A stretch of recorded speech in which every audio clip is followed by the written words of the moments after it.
بسم اللہ الرحمن الرحیم۔ عن ام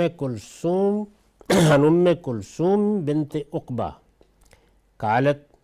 سمعت رسول اللہ صلی اللہ علیہ وسلم یقول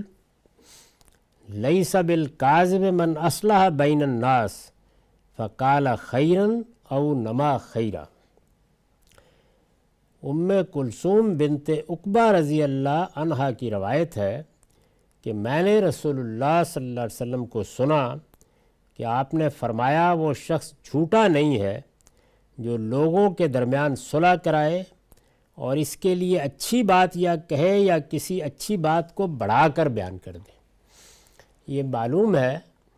کہ سچائی سب سے بڑی نیکی ہے۔ صدق قرآن مجید میں اس خوبی کے ساتھ بیان ہوا ہے کہ یہی در حقیقت ایک بندہ مومن کا ہدف ہونا چاہیے کہ اس کی نیت، اس کا قول، اس کا ارادہ یہ سب صدق پر مبنی ہو۔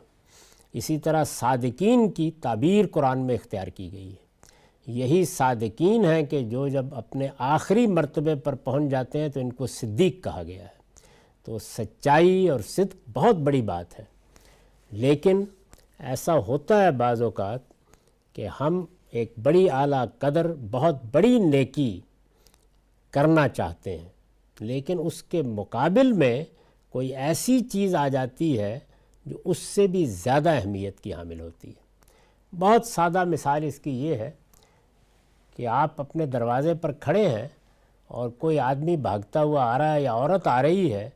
اور وہ چیختی چلاتی ہوئی یہ کہتی ہے کہ اس کو کچھ گنڈے مارنا چاہتے ہیں یا اس کی عزت خراب کرنا چاہتے ہیں، تو اس موقع پر آپ اس کو اپنے گھر میں آنے دیتے ہیں۔ اب اگر وہ گنڈے بھاگتے ہوئے آ گئے ہیں تو وہاں یہ سوال پیدا ہوگا نا کہ کیا کیا جائے، یعنی کیا اب سچ بولا جائے یا اس کی عزت کی حفاظت کی جائے۔ تو یہ دونوں چیزیں بعض اوقات یعنی دو بڑی قدریں ہیں، سچائی بھی ایک قدر ہے، دیانت بھی ایک قدر ہے، اسی طرح خیرخواہی بھی ایک قدر ہے، جان بچانا بھی ایک قدر ہے۔ تو ان میں تصادم پیدا ہو جائے تو اب کیا کیا جائے،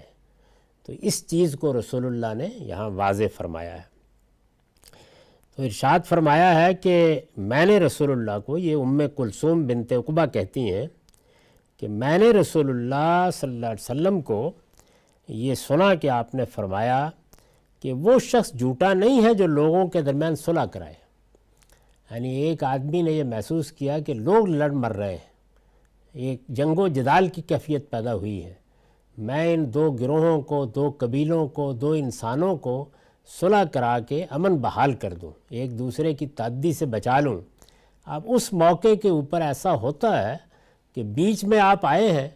آپ بات سنتے ہیں تو ایک دوسرے کے خلاف اپنے دل کی بڑھاس نکالتا ہے۔ تو ایسے موقعوں کے اوپر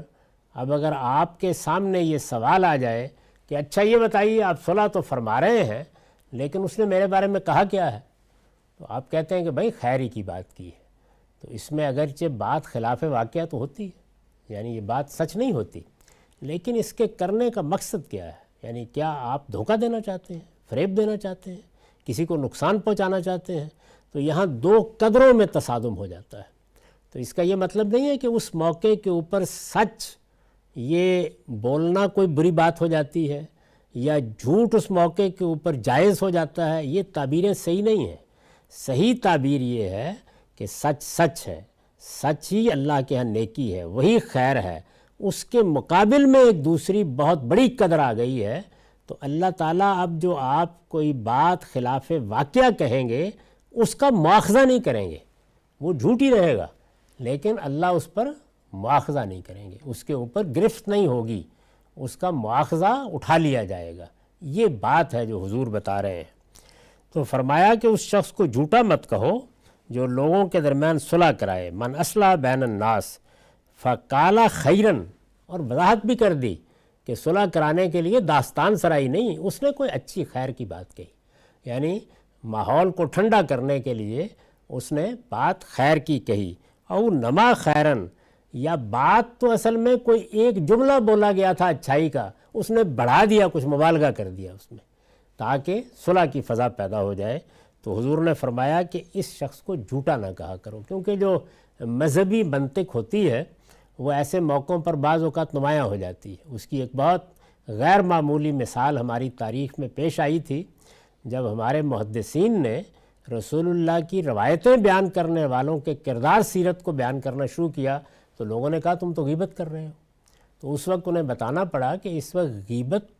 کو دیکھیں یا رسول اللہ کی نسبت سے پھیلائے جانے والے جھوٹ کو دیکھیں، تو وہاں بھی دو قدروں کا تصادم ہوا۔ تو اس میں پھر ترجیح دی گئی اس کو کہ نہیں، اب رسول اللہ کی نسبت سے بات بیان کرنے والے کو معاف نہیں کیا جائے گا۔ معاف نہیں کیا جائے گا یہ مطلب یہ ہے کہ اس کی سیرت، کردار، گھر باہر سب کھول کر سامنے رکھ دیا جائے گا۔ تو یہاں بھی یہی ہے۔ اس پر میں نے یہ نوٹ لکھا ہے، مطلب یہ ہے کہ اس کی یہ بات اگرچہ خلاف واقعہ ہوگی، اگر اس نے صلح کرانے کے لیے کوئی اچھی بات کہی یا کسی اچھی بات کو ذرا بڑھا دیا، تو اس کی یہ بات اگرچہ خلاف واقعہ ہوگی، لیکن اللہ کے ہاں اس کو جھوٹا قرار دے کر اس کا مواخذہ نہیں کیا جائے گا،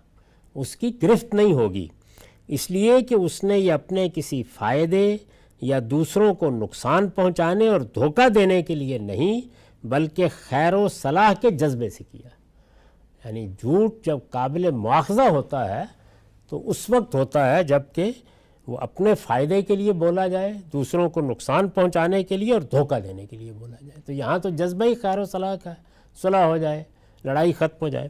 اور خدا کے نزدیک یہ جذبہ یعنی خیر و صلاح کا جذبہ، صلح کرانے کا جذبہ ایسی محمود چیز ہے، ایسی پسندیدہ چیز ہے کہ اس کے لیے جھوٹ اور مبالغے جیسی برائی کا مواخذہ بھی اٹھا لیا جاتا ہے، یعنی اللہ تعالیٰ